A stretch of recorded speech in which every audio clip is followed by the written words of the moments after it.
She Hulk episode 9 break down தான் பார்க்க போகிறோம். ஷீ ஹல்கோட ஃபினாலே தான் இது. பெருசாக ஃபினாலே அளவுக்குலாம் ஒன்றும் கிடையாதுங்க. பட் கொஞ்சம் வித்தியாசமாக இருக்கும். வழக்கமான மார்வல் சீரிஸ்லேருந்து கொஞ்சம் வித்தியாசமாக தான் இருக்கும். ஏன்னா வித்தியாசமாக காட்டணும் தான் எடுத்து வந்திருக்காங்க. பட் அது அந்த அளவுக்கு பெருசாக ஒர்க் அவுட்லாம் ஆகலை. அதை பற்றி நம்ம லாஸ்ட் பேசுவோம். ஸோ இந்த இடத்துல பார்த்தீங்கன்னா இந்த எபிசோட பிரேக் டவுன் இப்போ ஆரம்பிச்சிடலாமா? ஓப்பனிங் ஷீ ஹல்கோட இன்ட்ரோவே எடுத்துக்கிட்டிங்கன்னா கிட்டத்தட்ட அந்த பழைய ஷோ 1977 இதே மாதிரி தான் பார்த்தீங்கன்னா ஒரு ஷோ வந்திருக்கும், தி இன்க்ரெடிபிள் ஹல்க் அப்படின்னு சொல்லி. அதில் பார்த்தீங்கன்னா ரியலாகவே ஒருத்தர் தான் பார்த்தீங்கன்னா ஹல்கா நடிச்சிருந்திருப்பாரு. ஸோ அதே மாதிரி அந்த இன்ட்ரோ மாதிரியே இந்த இன்ட்ரோ கொடுத்துருந்துருக்காங்க. இங்கேயுமே கூட ஷீ ஹல்க் பார்த்தீங்கன்னா அப்படி மனுஷன் அந்த மாற மாதிரி தான் காட்டியிருந்திருக்காங்க. ஸோ அந்த பழைய இன்ட்ரோவை அப்படியே பார்த்தீங்கன்னா இங்கே ரீக்ரியேட் பண்ணிட்டு இருந்திருக்காங்க. ஸோ அது கொஞ்சம் நல்லா இருந்துச்சு. அண்ட் இன்ட்ரோ கூட பார்த்தீங்கன்னா த சேவேஜ் ஷீ ஹல்க் அப்படின்னு மாதிரி போட்டிருப்பாங்க. ஷீ ஹல்க் ஜெனிஃபர் அட்டார்னி ஆட்லாம் கிடையாது. ஏன்னா பார்த்தீங்கன்னா இப்போ அவங்க அட்டார்னி கிடையாது, ஜெயிலுக்குள்ளே இருக்காங்களே. ஸோ அதனால் பார்த்தீங்கன்னா இப்போ அவங்க வந்துட்டு சாதாரண ஒரு ஜெனிஃபர் வால்டர்ஸ் தான். ஆனால் பார்த்தீங்கன்னா இந்த பழைய இன்ட்ரோ போட்டு சேவேஜ் ஷீ ஹல்க் அப்படின்ற மாதிரி இந்த இடத்துல காட்டியிருந்திருக்காங்க. இந்த இன்ட்ரோ கூட நல்லா தான் இருக்குது, கொஞ்சம் வித்தியாசமாக இருக்குது. அண்ட் அபாமினேஷனை எந்த ஜெயிலில் அடைச்சி வச்சாங்களோ அதே ஜெயிலில் தான் இப்போ ஜெனிஃபர் வால்டர்ஸுமே பிடிச்சி அடைச்சி வச்சிருக்காங்க. ஸோ இப்போ இவங்களுக்குமே பார்த்தீங்கன்னா பெரோல் கொடுக்குறாங்க. வழக்கு போல் பரோல் கண்டிஷன் பண்ணி நீங்கள் ஷீ ஹல்காக மாறக்கூடாதுன்ற அந்த அபாமினேஷன் கொடுத்து அதே கண்டிஷனோட பிடிச்சி அனுப்பி வைக்கிறாங்க. அண்ட் பார்த்தீங்கன்னா அவங்களை வேலையை விட்டுமே தூக்கிடுறாங்க, ஜெயிலுக்கு ஏச்சு விட்டுமே தூக்கிடுறாங்க, வேலை இல்லாமல் இருக்காங்க. வழக்கம் போல் பார்த்தீங்கன்னா நியூஸில் போட்டு கிளிக்க ஆரம்பிக்கிறாங்க. ஜெனிஃபர் வால்டர்ஸ் பாதி முகம் ஷீ ஹல்காக வந்துட்டு இருக்கோம், பாதியாக வந்துட்டு இருக்கோம். எக்ஸாக்ட்லி பார்த்தீங்கன்னா நம்ம ஸ்பைடர்மேனோட ரெஃபரன்ஸ் தான், இல்லை டூ ஃபேஸோட ஒரு ரெஃபரன்ஸ் மாதிரி கூட நீங்கள் வச்சுக்கலாம். அப்படின்னு இப்போ ஜெனிஃபர் வால்டர்ஸை பற்றி ஊரகம் எல்லாத்துக்குமே தெரிஞ்சிச்சு. வீட்டு வாசலே வந்து எல்லாம் வெயிட் பண்ணிக்கிட்டு இருக்காங்க. அண்ட் வீட்டுக்கு போகும்போது கூட பார்த்தீங்கன்னா அவங்க அப்பா அம்மா பேசிட்டு இருக்காங்க. அண்ட் நீ ஏன் ரூமில் தங்கிக்கலாம் அப்படின்னு சொல்லும்போது அவங்க அம்மா ரூமில் பார்த்தீங்கன்னா ஆக்சுவலி இல்லை ஜெனிஃபர் வால்டர்ஸோட ரூமில் தான் அவங்க அம்மா ஒர்க் அவுட் பண்ணுற மாதிரி காட்டியிருக்காங்க. அந்த ஒர்க் அவுட் மிஷின் எல்லாமே கூட அந்த ரூமில் தான் இருந்துட்டு இருக்கோம். அண்ட் இதுக்கெல்லாம் காரணம் யார் அப்படின்னு சொல்லி நிக்கி பார்த்தீங்கன்னா தேடிட்டு இருக்காங்க. அண்ட் போர்டில் பார்த்தீங்கன்னா ஏகப்பட்ட பேருங்கெல்லாம் போட்டுட்டு இருக்கோம். அண்ட் அது ஒவ்வொரு பேருமே எடுத்துக்கிட்டிங்கன்னா வந்துட்டு அனிமல்ஸை குறிக்கிற மாதிரி தான் இருக்கும். அனிமல்ஸ் அண்ட் பேர்ட்ஸை குறிக்கிற மாதிரி தான் இருக்கும். பண்ணி பண்டாரம் பூனை மணின்ற மாதிரி எல்லாமே பார்த்தீங்கன்னா அனிமல்ஸை தான் ஐடென்டிட்டியை வச்சு சுற்றிக்கிட்டு இருக்கானுங்க. அண்ட் அந்த இடத்துல பார்த்தீங்கன்னா எகைன் ஃபோர்த்தோட பிரேக் பண்ணும்போது சைடில் பார்த்தீங்கன்னா நம்ம நிக்கி வந்துட்டு அவங்க அம்மா ஜெனிஃபர் வால்டர்ஸோட அம்மா வந்துட்டு அவள் காலேஜ் டைமில் எடுத்த ஒரு வீடியோவை நிக்கி கிட்ட போட்டு காட்டிட்டு இருக்காங்க. என்ன வீடியோவோ ஸோ அதை பற்றியும் போட்டு காட்டிட்டு இருக்காங்க. டான்ஸ் ஆடுற மாதிரியான ஒரு சின்ன வீடியோ. அதை பற்றியும் ஏன்பா அப்படி பண்ணிட்டு இருக்கீங்க விடுங்கப்பா அப்படின்ற மாதிரி பார்த்தீங்கன்னா அந்த வீடியோவை காட்டிட்டு அப்படியே பார்த்தீங்கன்னா அது அடுத்த சீனாக போயிட்டு இருக்காங்க.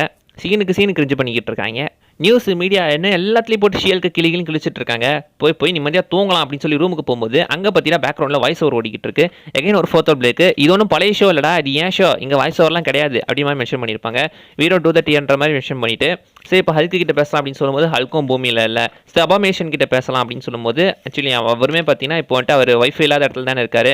ஸோ தனிமையில் இருக்கும்போது கிடைக்கல, எதுக்கு ஃபோன் பண்ணிக்கிட்டு நேராக போய் பார்க்கலாம் அப்படின்னு இங்கேருந்து பார்த்தீங்கன்னா டேரெக்டாக கிளம்பிடுறாங்க. அந்த பக்கம் நிக்கி பார்த்தீங்கன்னா ஆக்சுவலி வந்துட்டு அந்த வீடியோ எடுத்து டேரெக்டாக இப்போ இன்டெலிஜென்ஸ் வெப்சைட்டில் போஸ்ட் பண்ணி இவங்களுமே கிட்டத்தட்ட ஒரு ஷீ ஹல்க் கேரக்டர் மாதிரி பார்த்தீங்கன்னா போய் இது யார் கண்ணாங்கன்னு கண்டுபிடிக்கிறதுக்காக போயிட்டு இருக்காங்க.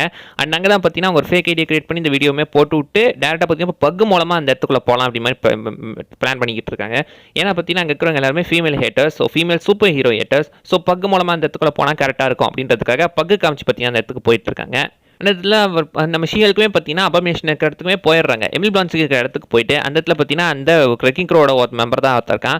அவனை போய் பார்த்தா பார்த்தீங்கன்னா அவர் இங்கே இல்லை வேற இடத்துக்கு போயிருக்காரு அப்படின்னு மென்ஷன் பண்ணியிருப்பாங்க. ஸோ இந்த இடத்துல பார்த்தீங்கன்னா நிக்கியும் பகுமே கூட டிடென்ஷனோட அந்த ஒரு மீட்டிங்காக போயிருக்காங்க. ஸோ இன்னைக்கு நைட்டு ஒரு மீட்டிங் இருக்குது, எல்லாருமே அசம்பிள் ஆயிருங்க அப்படின்னு சொல்லி எல்லாம் கூப்பிடும்போது பகுமே பார்த்தீங்கன்னா அந்த இடத்துல ஒரு மீட்டிங்காக போகிறாங்க. அவங்களுமே வந்துட்டு அந்த இடத்துல ஃபீமேல் சூப்பர் ஹீரோஸ் எல்லாத்தையுமே ஏட் பண்ணி பேசிட்டு இருக்காங்க. லேடி தோரை கூட மென்ஷன் பண்ணுவாங்க. ஸோ லேடி தோரை பற்றி எல்லாத்துக்குமே தெரிஞ்சிருக்கு, 11th Thunder பாடத்தை அப்புறம் எல்லாத்துக்கும் தெரிஞ்சிருக்க மாதிரி தான் காட்டியிருப்பாங்க. அந்த இடத்துல தான் தெரிய வந்து நம்ம டாட் தான் ஹல்கிங். ஸோ இன்டென்சிவ் வெப்சைட்டை கிரியேட் பண்ணதுமே அவன் தான், ஹல்கிங்ன்றதுமே அவன் தான் ஷீ ஹல்கோட பிளட்டை கூட ஜாஷ் வச்சு எடுத்துட்டு இருக்கான். அதை தான் இந்த இடத்துலையுமே காட்டிட்டு இருக்காங்க.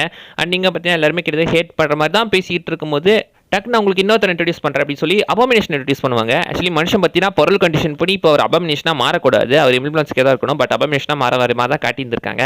அண்ட் அவர் நல்லவராக்கிற மாதிரி தான் காட்டுவாங்க. இவர் நல்லவராக கெட்டவரான்னு தெரியலங்க. ஐ மீன் கேரக்டர் கன்ஃபியூஷன் கிடையாது, என்ன பண்ணுறானே புரியல, நமக்கு அதை தெளிவாக டிஃபைன் பண்ணவே இல்லை. அண்ட் அந்த பக்கம் அந்த ரெக்கிங் க்ரோ சொன்ன ஆல்படி அவர் இங்கே தான் இருக்கான், ஜெனிஃபருமே தேடி வந்துடுறாங்க. இங்கே வந்துட்டு பார்த்தீங்கன்னா டே நான் தான் உனக்கு பெயில் வாங்கி கொடுத்தேன், அபாமினேஷனாக மாறக்கூடாதுரா, என்னடா பண்ணியிருக்கேன் அப்படின்னு பார்ப்பாங்க.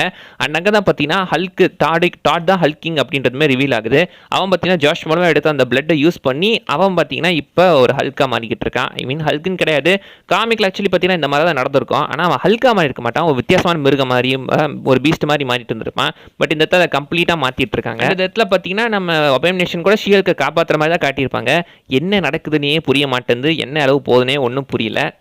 காம்ப்ளெக்ஸாக கிடையாது, ரொம்ப கிறுக்குத்தனமாக எழுதி வச்சுட்டு இருக்காங்க. இதைத்தான் பற்றி ஷீ ஹல்க்குமே பார்த்துட்டு ஐ மீன் ஒரு மொக்க சீரிஸு, அந்த மொக்க சீரிஸ் மொக்கையாக இருக்குன்னு சொல்லி அந்த மொக்கையை நான் திருத்துறேன் அப்படின்னு சொல்லி இன்னும் மொக்க பண்ணி வச்சிருக்காங்க ஷீ ஹல்க்கு. டைலாக் புரியாதவங்க இன்னொரு டைம் போட்டு பாருங்க, நான் சொல்கிறது புரியும். ஸோ இந்த இடத்துல பார்த்தீங்கன்னா பஞ்சாயத்து பயங்கரமாக போயிட்டு இருக்கு. டக்குன்னு டைட்டேனியாவும் வந்துடுறா, டக்குன்னு பார்த்தீங்கன்னா நம்ம ஹல்க்குமே வந்துடுறாப்ல.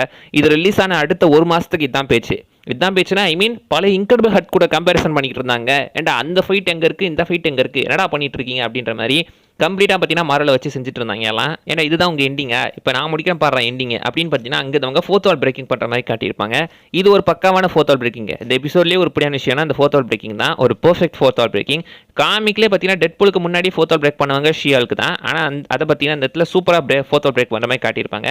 டெட்பூல் கூட இந்த அளவுக்கு ஃபோர்த் வால் பிரேக் பண்ணது கிடையாது, ஆனால் இவங்க பிரேக் பண்ண மாதிரி காட்டியிருக்காங்க. ஷியாலுக்கு உடச்சிட்டு வந்து ஷாங்ஷி அசபிள்ன்ற அந்த ஒரு ஷாங்ஷியோட செட் வீடியோ பார்த்தீங்கன்னா அவங்க போய் அட்டாக் பண்ணிட்டு இருக்காங்க. அட்டாக் பண்ணி உள்ள வந்து பார்த்தா ஷாங்ஷியோட அந்த ஒரு இடத்துக்கான ஷூட்டிங் தான் போயிட்டு இருக்கு. அந்த ஒரு செட் ஆஃப் பேக்ரவுண்ட் ஃபுட்டேஜஸ்லாம் பார்த்தீங்கன்னா காட்டிட்டு இருக்காங்க. அண்ட் அவங்க பார்த்தீங்கன்னா டிஸ்னி ஸ்டுடியோஸ் தான் தாண்டி போயிட்டு இருக்காங்க. பின்னாடி பாருங்க வால்ட் டிஸ்னி மிக்கி மவுஸோட ஃபோட்டோ, சாரி அந்த செலெல்லாம் கூட இருக்கு. இப்போ பார்த்தீங்கன்னா ஷியல் கூட அந்த ஒரு ப்ரொடக்ஷன் நடக்கிற அந்த ஒரு ரூம்குள்ளே பார்த்தீங்கன்னா போகிற மாதிரி காட்டியிருப்பாங்க. அண்ட் அந்த ரூம்குள்ளே போய் பார்த்தீங்கன்னா என்னடா எண்டிங் வச்சிருக்கீங்க அப்படிமா பேசிட்டு இருக்காங்க. அவனும் கூட பார்த்தீங்கன்னா சீசனோட செகண்ட் ஹாஃப் எல்லாமே வந்துட்டு கனவுன்ற மாதிரி சொல்லிடலாம் அப்படின்னு சொல்லிட்டு இருக்காங்க. அப்போ டேட் டெவிலுமே கனவா போயிருப்பாரு, இருக்கிறது இன்னுமே வசன் பண்ணிக்கிட்டு இருக்காங்க.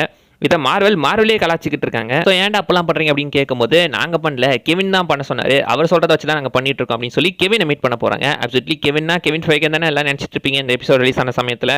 பட் அந்த பக்கம் பார்த்தீங்கன்னா அதை கம்ப்ளீட்டாக மாற்றி கெவின்ன்றது ஒரு ஆர்டிஃபிஷியல் இன்டெலிஜென்ஸ் அப்படின்ற மாதிரி காட்டியிருப்பாங்க.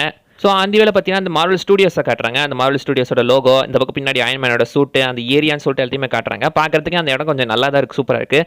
அண்ட் அந்த வேலை பார்த்தீங்கன்னா ஒரு ஃபைட் ஒன்று வந்திருக்கும். எக்ஸாக்ட்லி பார்த்தீங்கன்னா அயன்மேனில் வந்து நம்ம நட்டாஷா ரமனாஃபோட அந்த ஒரு ஃபைட்டு தான் காட்டுறாங்க. பிளாக் விடோ ஃபைட் மாதிரி இதையும் காட்ட ட்ரை பண்ணியிருக்காங்க. ஆனால் அந்த அளவுக்கு நல்லா இல்லை.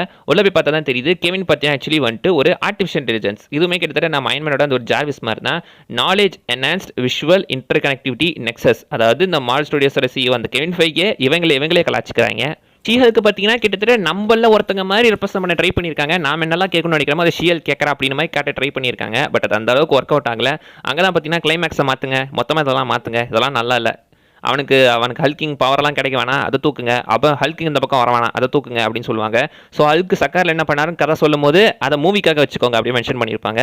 உடனே அப்போ எல்லாருமே வேர்ல்ட் ஆர் ஹல்க் படம் வரப்போதோ அப்படின்ற மாதிரி நினச்சிட்டு இருப்பாங்க. ஆனால் ஹல்க்கு இப்போ வரைக்குமே பெருசாக ஒன்றுமே காட்டப்படல. அண்ட் அடுத்து பார்த்தீங்கன்னா அங்கேயே எல்லாம் சப்பலங்கால் போட்டு உட்காந்து பேச்சுவார்த்தை நடத்திக்கிட்டு இருக்காங்க. டேடி இஷ்யூஸை பற்றி பேசுகிறாங்க, எக்ஸ்மேனை பற்றி பேசுகிறாங்க. அடுத்து பார்த்தீங்கன்னா இந்த ஷியல் கூட சீசன் 2 பற்றி கூட பேசுகிறாங்க. ஆக்சுவலி ஷியலுக்கு சீசன் 2 வரப்போகிறது கிடையாது, அது ஆல்ரெடி பார்த்தீங்கன்னா ரூமர் போயிட்டு இருக்கு. பட் ஷியலுக்கு சீசன் 2 வரப்போறதெல்லாம் கிடையாது. அண்ட் விஎஃப்எக்ஸ் பற்றி பேசும்போது விஎஃப்எக்ஸ் பண்ண காசு இல்லை, நீ அந்த பக்கம் திரும்ப நாங்கள் மாற்றி வச்சுறோம் அப்படின்ற மாதிரி பேசிட்டு இருக்காங்க. ஸோ விஎஃப்எக்ஸையும் அவங்களே கலாச்சிக்கிறாங்க. அண்ட் விஎஃப்எக்ஸ் பார்த்தீங்கன்னா பட் டக்குன்னு வேற ஒரு படத்தில் வேலை செய்ய தான் மென்ஷன் பண்ணியிருப்பாங்க. அப்படி சொல்லும் போது பேக்ரவுண்டில் ஒரு மியூசிக் ஓடிக்கிட்டு இருக்கும். எக்ஸாக்ட்லி பார்த்தீங்கன்னா அது வக்காண்டாவோட அந்த ஒரு மியூசிக் தான். ஸோ வக்காண்டா ஒரு படத்தில் வேலை செய்கிறாங்க அப்படின்றத மென்ஷன் பண்ணிட்டு இருக்காங்க. ஒரு வழியாக எல்லாமே முடிஞ்சு உன்னை நான் இங்கேருந்து அனுப்பி வைக்கிறேன், இது ஏதோ எரர் பக் தான் போட்டுருக்கு, இதை நான் அடுத்து ஃபிக்ஸ் பண்ணிடுறேன், உன்னால் திரும்ப இந்த இடத்துக்கு வர முடியாது அப்படின்னு சொல்லி தான் அனுப்பிச்சு வைக்கிறாப்ல. அங்கே போய் பார்த்தா ஹல்கிங் அரெஸ்ட் பண்ணிடுறாங்க, அபாமினேஷன் அரெஸ்ட் பண்ணிடுறாங்க. இப்போ 10 வருஷம் ஜெயிலில் போகிறதா மென்ஷன் பண்ணியிருக்காங்க. டேட்லுமே திடீர்னு ஏதோ கேமில் ஸ்பான் ஆன மாதிரி மேலேருந்து குதிக்கிறாரு. டக்குன்னு இவர் ஏன் வந்தாருன்னு தெரியல, ஏதோ நடந்துகிட்டு இருக்கு. அது முடிச்சுட்டு டேட்டா ஷியல் கூட ஃபேமிலி டின்னர் காட்டுறாங்க. நம்ம டேட் டெவிலுமே அந்த இடத்துக்கு வந்திருக்காப்ல. ஸோ அவருமே பார்த்தீங்கன்னா அந்த இடத்துல வந்துட்டு எல்லாம் ஜாலியாக ஒரு ஃபேமிலியாக உட்காந்து பேசிக்கிட்டு இருக்காங்க. இது ஏதோ பார்க்கறதுக்கு கொஞ்சம் நல்லா தான் இருக்குது. அங்கே தான் பார்த்தீங்கன்னா ஹல்க் வராப்ல. ஹல்க் வழக்கம் போல் பார்த்தீங்கன்னா ப்ரொஃபஸர் ஹல்காக தான் வந்திருக்காரு, ரொம்ப சாதாரண ஹல்கா வந்துட்டு என் பையனை பாருங்க அப்படின்னு சொல்லி ஒரு பையனை இன்ட்ரடியூஸ் பண்ணி வைக்கிறாப்ல, ஸ்காரு. ஸோ ஸ்காரை இவ்வளோ சப்புன்னு எம்சிக்குள்ளே இன்ட்ரடியூஸ் பண்ணுவாங்கன்னு சத்தியமாக எதிர்பார்க்கல. ஏன்னா காமிக்கில் வந்துட்டு எடுத்துக்கிட்டிங்கன்னா நம்ம ஸ்கார் வந்துட்டு ஆக்சுவலி எரிமலையில் பிறந்தவர். எரிமலையில் பிறந்து மான்ஸ்டர்ஸ் மூலமாக வளர்ந்து சக்காருக்கே கிட்டத்தட்ட பார்த்தீங்கன்னா ஒரு அழிவை கொண்டு போகிற நிலையில் அங்கேருந்து பேனிஷ் பண்ணி பூமிக்கு வந்திருக்காப்ல. பூமிக்கு வந்து நம்ம ஹல்க்கு கூட சண்டை போட்டுக்கிட்டு இருப்பாரு. மேபி அதுக்கு பின்னாடி ஒரு பெரிய ஃபைட்டு நடந்து அது மூலமாக பார்த்தீங்கன்னா இங்கே வந்திருக்கலாம். ஆனால் நம்மக்கிட்ட எதுவுமே சொல்லலையே, எதையுமே நம்மக்கிட்ட விஷுவலாக காட்டவே இல்லை.